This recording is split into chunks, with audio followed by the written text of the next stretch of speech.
Assalamualaikum warahmatullahi wabarakatuh. Ayah bunda, jumpa kembali bersama saya Ilham Pradipta di program Insight Andalus, sebuah program podcast bersama orang-orang yang ada di dalam Pondok Pesantren Andalus. Seperti biasa di episode kali ini kita masih ditemani oleh para santri dari Al Andalus. Dan sebelum saya ngobrol sama santrinya, silakan ayah bunda untuk subscribe channel YouTube ini dan juga aktifkan notifikasinya biar nggak ketinggalan video-video menarik dari Al Andalus TV. Dan juga pastikan aktifkan notifikasinya serta like, komen, dan share video ini. Nah, ayah bunda, kita akan bukan menghadirkan sih, karena udah hadir di samping saya Ketua OSIS dari Pondok Pesantren Al Andalus. Assalamualaikum. Waalaikumsalam. Bapak apa Bang manggilnya? Bang ya, kan belum bawa bapak ya. Bang, boleh Bang. Bang Fawas. Sehat Bang Fawas? Alhamdulillah sehat. Tegang gak nih? Dikit Ya. Depan kamera ada banyak ya, udah kayak press conference. Makanya. Terus juga ada lighting gitu ya, insyaallah ya. Tapi kan udah biasa jadi ketua OSIS, kesorot kayak gini. Biasa nggak? Enggak juga sih, masih nggak biasa lah. Nggak biasa. Tapi gimana perasaannya jadi ketua OSIS di Al Andalus nih? Jadi ketua OSIS di Andalus sebenarnya sih alhamdulillah aja. Apa? Alhamdulillah aja. Iya. Merasa terhormat lah dikasih amanah ini. Masya Allah. Bahagia nggak? Bahagia. Panjang sekali sepertinya itu waktu untuk menjawab bahagia. Sebentar, jadi ketua OSIS itu kemarin sempat ngobrol juga kalau nggak salah untuk jadi pengurus OSIS ini ditunjuk sama Ustadz ya? Antum sempat nanya nggak sama Ustadz, kenapa ana jadi ketua OSIS? Sempat. Boleh tahu nggak alasannya apa dari beberapa alasan Ustadz memilih antum jadi ketua OSIS? Jadi awal-awal nih Ustadz tuh nyiapin 6 nama nih. 6 nama dari calon-calon ketua lah. Salah satunya aneh. Antum waktu SMP pernah jadi ketua OSIS? Belum. Tapi jadi OSIS masih. Oke, lanjut. Nama orang ini akhirnya dipilih kan. Calon ketua nih, nama orang ini. Ada disebutin namanya nih. Bebas, antum terserah, kan santri sini juga kan? Sini juga. Ada saya, Najmi Ukel. Siapa? Najmi Ukel. Oke, terus ada Ijot juga yang kemarin. Si Izar. Dipanggilnya Ijot ya? Ijot panggilannya. Habis itu juga ada Satria Farizal. Ada Muhammad Al-Fahri dan Nata Susilo. Denata Susilo. Satu lagi? Terakhir Ahmad Zaid yang kemarin juga. Oh iya. Masya Allah. Antum ketika kepilih jadi itu, antum nanya sama Ustadz kenapa ana gitu. Jawaban Ustadz apa? Itu diambil dari ini presentasinya kita, wawancara. Oh, ada interview. Ya, wawancara. Terus Ustadz menilai dari situ. Dari situ menilai. Tapi lebih nilai itu dari tiap 6 orang ini ditanyain berapa persen siap jadi ketua OSIS. Antum jawab 100% dong? Enggak dong 100%. Itu mah pedean. Di situ ya kan aneh juga yang pertama diwawancara kan. Di situ sempat mikir karena nggak mau yang terlalu tinggi tapi nggak mau terlalu rendah lah. Nah wawancara kan saya jawab 60%. 60%. Berarti yang lain jawabnya lebih kecil dari itu. Lebih kecil lagi, makanya saya juga kaget. Saya udah kecil jawabnya kok masih kepilih gitu. Iya. Sebenarnya kan 50% tuh berarti udah siap nggak siap kan? Iya. 60%, 10% dong siapnya gitu. Kira gitu. Teman-teman yang lain bahkan nggak nyebutin persennya ternyata. Ya Allah. Belum siap saya udah itu udah ketahuan nih. Udah. Salah ini salah rencana. Kan awal-awal juga kan jadi nggak tahu standarnya di mana. Sebentar, kenapa salah rencana? Berarti antum udah niat nggak jadi ketua OSIS? Sebenarnya sih pertama-tama emang nggak mau karena pertama berat. Seberat apa jadi ketua OSIS itu? Karena saya dulu juga ketua angkatan. Jadi, beda antara ketua angkatan sama ketua OSIS? Beda, OSIS kan buat satu sekolah. Kalau angkatan tuh kayak lebih angkatan kelas apa? Angkatan 7 kayak angkatan 9 gitu. Angkatan situ. Nah, makanya tahu beratnya ketua tuh di situ. Pasti ketua angkatan, wah, angkatan aja udah lumayan berat apalagi OSIS gitu. OSIS itu antum berarti punya data dong, anak kelas berapa, 10, 11, 12 itu total berapa siswa? Berapa santri? 370-an. 370-an. Berarti kan antum membuat sebuah program untuk 300-an orang ini kan, 300 santri ini kan, supaya mereka aktif bersosialisasi dan mengikuti keorganisasian gitu. Antum memikirkan itu berarti.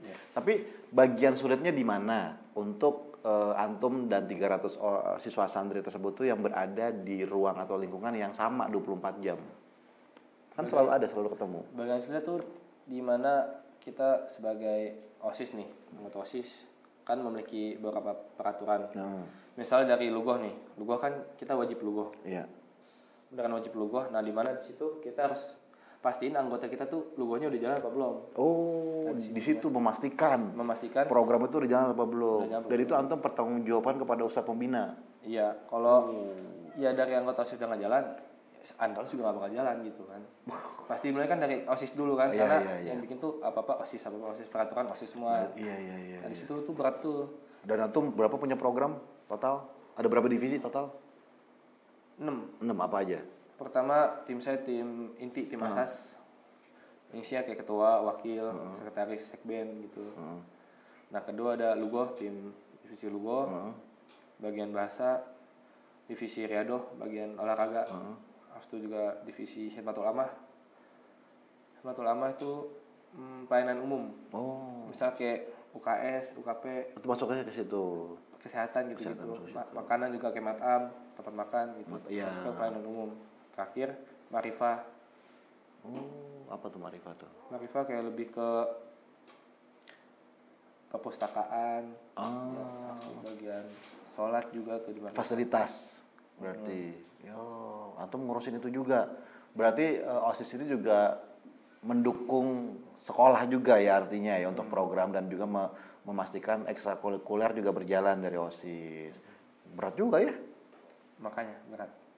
Itu cara antum bagi waktunya gimana antara memanage organisasi tersebut dengan sekolah? Pastinya kita kan kebagi dua. Di pondok ini kebagi dua. Yang pertama kita dari jam 4 sampai jam 12 itu kan full KBM ya. Jam 12 sampai malam, nah itu jadwal di situ dipakai. Jadi yang belajar benar-benar belajar. Nah, habis jam 12 yang ini kosong dipakai buat organisasi. Oke. Mungkin yang lain pada makanya buat main, ada yang buat main, ada yang buat belajar, ada yang buat lain-lain lah, banyak. Itu kayak waktu kosong lah. Nah, situ pakai di situ, jadi masih bisa kebagi waktunya. Oke. Kemarin juga kalau nggak salah ada siapa yang cerita ya tadi Anda lupa, Izar kayaknya, yang sempat meeting di Megamendung di Puncak ya kalau nggak salah. Itu 70 orang, itu termasuk sama tim OSIS SMP. Termasuk. Berarti sedikit dong, kalau antum handle kan 60-70 orang. Satu tim OSIS antum berapa orang? 77. 77. Berarti yang ikut SMP berapa orang? Sama? 77 itu udah sama SMP. Oh, bentar. Berarti kan harusnya OSIS SMP sama SMA dipisah dong? Kalau di luar dipisah. Kalau luar dipisah, tapi ini gabung gitu. Oh, gitu. Tapi yang SMP handle SMP? Iya.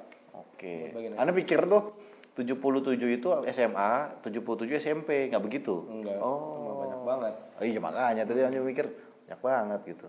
Wah, artinya berarti yang SMP OSIS-nya nggak terlalu banyak, atau digabung tuh artinya si SMP ini membantu atau ada di dalam divisi itu. Tapi ada ketua OSIS-nya juga.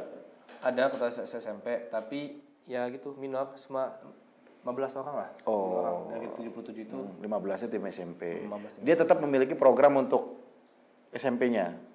Sama. Antum yang memantau juga. Memantau juga sama. Jadi SMP reportnya ke antum reportnya ke pembina. Berat ya kalau antum berarti kan ngurusinnya nggak cuman OSIS antumnya doang kan, SMA-nya doang kan. Semuanya. Berarti SMP juga dihitung dong. SMP jumlahnya berapa santrinya? Sama SMA SMP 370-an. Satu sekolah itu. Oke. Oh iya tadi Anda nanya itu aneh. Ya bukan angkatan ya. Karena tadi Anda kira itu 300 itu SMA-nya doang tok gitu. Enggak, satu sekolah itu berarti. Sama SMP juga. Oh, sama SMP. Berat juga ya. Ya, gitulah. Tapi menarik, maksudnya antum memiliki modal untuk nanti ketika keluar itu udah punya pengalaman experience gitu untuk mengatur waktu, mengatur tim baik buat kerja atau nanti buat kuliah gitu kan. Nah, ini mungkin terlewat dari OSIS ya, kan tadi OSIS sudah selesai dah nih ibaratnya. Nanti bisa kita omongin lagi. Kembali ke pertanyaan default saya gitu. Harusnya ini pertanyaan di awal, cuma karena saya tertarik karena antum menjadi ketua OSIS yang mana itu menjadi apa ya, sebuah kebanggaan sendiri ya buat anak-anak SMA mungkin ya, yang dia ada di sekolah jadi ketua OSIS, terus juga banyak program, ada eskul dan lain sebagainya gitu. Nah, pertanyaan default Anda tuh kalau biasa sama yang duduk di sini di kursi panas ini, pertanyaannya tuh kenapa masuk sini sebenarnya? Masuk Andalus ya? Iya, antum kan berarti dari SMP kan, SD lulus terus SMP sini SMA gitu kan. Nah, itu awalnya gimana, Bang Fawaz? Nggak terlalu ribet, ngikutin abang sih sebenarnya. Oh, abang di sini. Abang tadi abang di sini. Adek enggak kan? Antum anak berapa? Anak kedua udah. Anak terakhir. Oh, cuma 2 bersaudara. Abang di sini ngikut abang. Ikut abang, udah. Abang sekarang kemana? Di Mesir. Di Mesir. Mesir. Antum bakal nyusul ke Mesir juga? Enggak mau ke Mesir bukan ya. Saudi. Lebih ke Qatar pengennya. Kenapa milih ke Qatar? Qatar karena emang injaka umum. Inginnya apa? IT. IT, memang suka IT dari SMP. Dari ini sih ayah kerjanya kan wirausaha, buka usaha, nah ya, di bagian IT. Oke. Jadi melihat orang tua. Kenapa milihnya Qatar? Kan masih ada kampus yang nggak tahu kenapa pengen banget gitu Qatar daripada yang lain. Misalkan Malaysia bagus, Singapura bagus, tapi nggak tahu kenapa kayak Qatar pengen banget. Udah nge-planning nih. Udah nyiapin dokumen administrasi, persiapan udah disiapin. Pokoknya Qatar, pasti Qatar gitu. Pasti Qatar. Ada muadalah juga nggak sih ke Qatar? Belum ada kita. Andalus belum ada. Belum ada, baru ke yang Mesir, Madinah, Saudi ya. Iya, bagian situ. Tapi kalau ada lebih seneng dong ya. Lebih gampang dong. Tinggal tutup mata, langsung Qatar. Langsung berangkat. Itu dia. Tapi emang cita-cita IT udah. Dulu sih sempet pengen teknik manajemen. Oke. Tapi karena dari orang tua juga ini udah ngajutin usaha aja. Karena kakak udah karena jadi abang nggak mau ngajutin. Jadi ustadz berarti kakak. Enggak juga. Di Mesir ngambil apa? Ini ya. Oh, ini ya. Tapi ya dia juga nggak terlalu ini ke ustadz banget lah. Masih bisa ke yang lain. Masih umum. Yang penting fondasi agamanya ada gitu ya. Kalau antum lebih langsung ke umum. Ya. Dan langsung ambil IT. Bagian apa sih kalau boleh tahu usaha ayahnya IT-nya? Ke software. Jadi bagian Iya, itu memang harus belajar IT-nya ya. Anak kira tadi kalau bisnis secara gede antum bisa belajar ilmu lain kayak manajemen bisnis gitu, atau kayak teknik industri atau apa yang memang di luar dari bagian itu. Cuma kalau udah masuk ke di intinya mah iyalah antum harus belajar IT software development jatuhnya ya. Belajar coding. Nah, ini juga buat ayah bunda ya yang nonton ya. Jangan sampai takut tuh ketika masukin anak atau putra-putrinya itu ya ketika masuk apalagi ke Andalus dia cuma jadi ustadz lulusannya. Ini langsung ke IT dan di sini Ustadz mendukung. Dibantu diarahin juga. Diarahin pokoknya mau kemana insya Allah dibantu. Misal kita mau ke Qatar walaupun dari Andalus belum ada modalah, tapi ini stepnya kasih dulu. Cara daftar tetap dibantu lah. Dibantu. Jadi nggak langsung mau ke Qatar, waduh kita Andalus belum ada modalah nih. Ya. Kan bisa begitu kan. Jadi nggak mau repot lah. Karena kan bukan modalah, tapi kalau sini alhamdulillah dibantu step by stepnya dijelasin. Kalau mau ke Qatar ambil beasiswa. Udah hampir ditawarin beasiswanya juga. Nilainya harus segini. Habis itu juga ada IELTS kan biasanya kan di Qatar kan internasional. Pakai IELTS jadinya. Bahasa Inggris. Habis itu juga prestasinya kayak harus dinaikin lagi sertifikat. Nah itu. IELTS berapa? Udah ada tes belum? Kalau mau dapat beasiswa ya 6,5 sampai 7 lah. Kalau antum udah sempet tes? Apa masih belajar dulu? Masih belajar. Oke, terus tadi prestasi apa aja yang udah pernah diraih? Prestasi sih sebenarnya nggak terlalu ini. Senyumnya udah beda nih. Nggak terlalu tawadu kayaknya nih. Nggak terlalu banyak lah. Apa dong? Sebutin dong kalau nggak terlalu banyak. Banyak deh kayaknya. Kayaknya nggak usah disebutin. Iya, nggak usah disebut. Prestasi apa yang antum udah dapat selama antum di Andalus? Sebenarnya nggak terlalu nyambung sama IT-nya. Nah, tapi kan tetap jadi nilai plus ketika antum Nilai daftar ke Qatar kan? Iya. Satu. Paling basket. Basket tuh apa maksudnya? MVP. MVP sering ikut turnamen juara. Di sini internal apa out? Eksternal dong. Eksternal. Kalau internal mah nggak ada sertifikatnya. Di sini doang. Wih, terus MTK juga matematika. Kayak OSN gitu.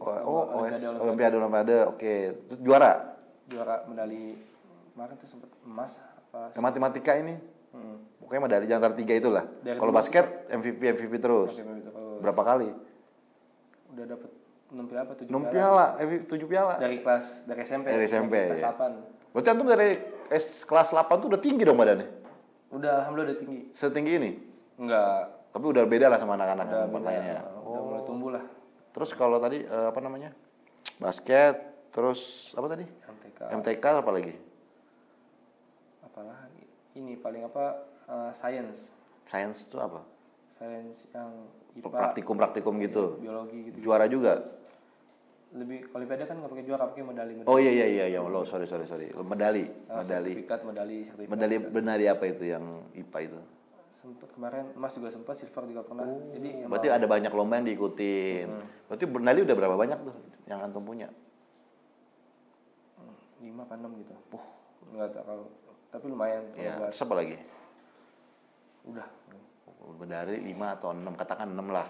Terus tadi ditambah sama MVP 6 atau 7. Udah 13 antum punya piagam atau sebuah prestasi yang mudah-mudahan bisa kebawa di Qatar gitu. Amin. Mudah-mudahan kepake. Iya, karena kan mungkin Qatar melihat, wah ada pemain basket nih, gitu. Kan biasanya kalau kampus itu kan level universitas nasional ada tim basketnya kan, ini biar dimasukin ke basket kampus gitu. Karena kan mereka juga lomba, wah masya Allah ya, apalagi Qatar gitu, negara sultan ya, kalau nggak salah ya. Salah satunya antum ke satu itu juga ya. Pembangunannya juga cepet banget. Lingkungannya gitu. juga bagus. Lingkungan juga bagus. Iya. Dan kalau mau umroh juga deket. Umroh deket. Lebih deket. Haji juga lebih deket. Gampang lah. Oh, Masya Allah. Seneng banget deh. Seneng banget karena anak bisa tahu kalau misalnya antum sebagai santri yang di sini, mungkin juga orang tua juga bisa seneng banget ya. Karena ketika anak putra putri bapak ibu datang ke sini, sekolah di sini, itu juga dibantu untuk jenjang karir pendidikan ya. Kalau misalnya mau kuliah, bahkan kalau misalnya mungkin dari putra putri bapak ibu mau saya maunya ke Australia aja misalnya, dan walaupun belum mau adalah bisa dibantu tuh. Pasti dibantu. Dikasih tahu caranya, step-stepnya, apa yang harus disiapin gitu ya. Berarti nanti dari kelas 3 udah belajar IELTS dong, udah persiapan IELTS. Dari kelas 10. Udah dari kelas 10. Kelas 1 SMA udah disiapin kemarin. Di sini. Di sini. Ada. Jadi kita yang tapi belum ujian. Ujian mah nanti di akhir. Belum. Ntar pas pengen lulus kan kelas 11 juga. Insya Allah sih semester ini pengen ngambil sertifikat IELTS-nya kan.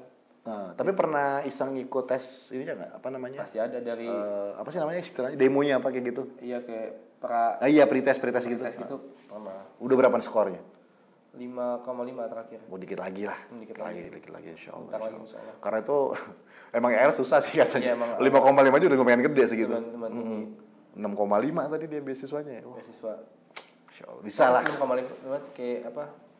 Di atas standar lah. Paling standar 6. 6 tuh udah standar. Tapi kan kalau kita biar aman.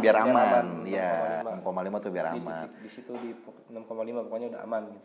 Dan ditambah dengan prestasi-prestasi antum. Kalau juz Quran berapa juz yang antum hafal? Jus, aduh masalah jus. Alhamdulillah lah.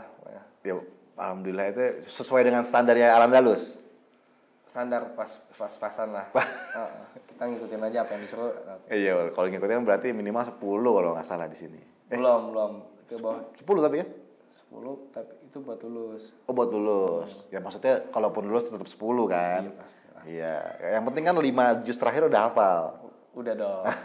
Yang depan 5 lagi gitu kan. Iya. Sekarang tinggal ngapalin yang depan. Iya, panjang-panjang ya kalau depan ya. Kalau yang juz amma dan sampai juz 26 kan bisa satu ayat kan. Insyaallah. Nah, rencana setelah bukan setelah sih. Rencana sekarang nih ketika sambil menjabat ketua OSIS, terus apakah masih bisa menambah prestasi-prestasi itu ketika menjabat sebagai ketua OSIS atau fokusnya udah ke organisasi sama belajar buat ke Qatar? Mungkin kalau dari dulu kan nggak pernah kebayang gitu jadi ketua OSIS kan. Ya. Jadi itu dulu tuh pinginnya tuh udah main basket sama belajar gitu. Ya. Pengen main basket karena kan emang hobi. Kita juga seneng kan di sana. Jadi main basket belajar jadi ketua basket atau belajar. Tadi mikirnya jadi ketua tim aja, kapten gitu. Masih enak gitu, hobi juga sih, kita juga seneng kan. Kalau keluar mulu main basket terus, tapi kalau darullah ya dipilih jadi ketua OSIS, jadi yang basket agak-agak udah berkurang, lebih cepat agak ditinggal dikit lah. Jadi udah nggak terlalu fokus banget, jadi emang kalau mau fokus tiga-tiganya emang udah susah. Benar harus dikorbanin satu, jadi akhirnya udah organisasi sama Qatar aja fokusnya. Oke, berarti antum udah tahu kan fokusnya mau kemana, ke Qatar. Tapi sebentar, prestasi terbesar di basket itu yang bergengsi menurut antum, piala apa yang antum dapat? Di mana turnamennya namanya? Paling bergengsi Aterval kayaknya deh. Aterval itu apa? Internal dong? Internal, tapi itu yang ikut banyak. Oh, ada eksternal juga, kampus sekolah-sekolahnya juga masuk situ. Luar, ya. Kayak kelas meeting. Tapi mainnya di sini. Bukan, Aterval kan Andalus External Festival. Oh. Jadi yang bikin emang dari kita yang bikin, tapi itu mencakup sekolahnya tuh emang lumayan besar lah. Sekolah-sekolahnya juga ikut. Berapa sekolah yang ikut itu? Apa ya? Pesantren juga? Ada pesantren, ada yang dari negeri juga. Oh, di banyak sini? Lah. Enggak, kita pakai gor. Di luar. Oh. Tapi tetap dari Andalus yang bikin. Iya, oke. Iya. Wasit dari luar. Wasit semuanya kita resmi, alhamdulillah. Semua resmi. Masya Allah ya. Maksudnya itu bergengsi. Tapi selain dari yang antarval itu nggak ada? Enggak. Kalau DBL paling enggak. Tapi tahun ini insya Allah pengen DBL buat tim basketnya. DBL lagi ngincer. Iya. Masya Allah ya. Luar biasa Fawas. Ini dia berapa tadi? Kelas 2 ya. Kelas 2, 17 tahun. Satu tahun lagi di sini insya Allah, setelah itu pergi ke Qatar. Nah, Fawas. Terakhir sebelum kita akhiri ini, saya minta pesan dong buat para penonton dari Fawas. Silakan Fawas. Buat penonton? Iya, buat penonton di rumah. Boleh buat ke orang tua juga boleh. Mau say hi, salam. Kameranya yang ini ya? Kamera ini. Ya. Jadi buat orang-orang yang di luar yang sedang misal lagi futur atau lagi patah semangat, kata-kata dari Ane paling hidup adalah tantangan. Jadi apapun tantangan di depan kalian, jangan pernah menyerah. Jalanin aja dulu. Mantap. Selama peluit belum berbunyi, bola basket masih di udara, arahkan kering gitu ya. Oh, luar biasa.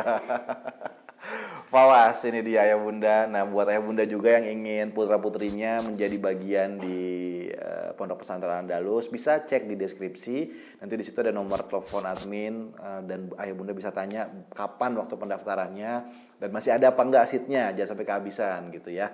Jadi bisa segera langsung kontak ke bawah. Dan jangan lupa juga buat Ayah Bunda untuk klik subscribe channel YouTube ini dan juga aktifkan notifikasinya serta like dan share. Siapa tahu juga ada kerabat Ayah Bunda yang ingin putra-putrinya bisa masuk di Al-Andalus. Dan saya Ilham Pradipta pamit undur diri. Insya Allah kita ketemu lagi di episode selanjutnya. Assalamualaikum warahmatullahi wabarakatuh.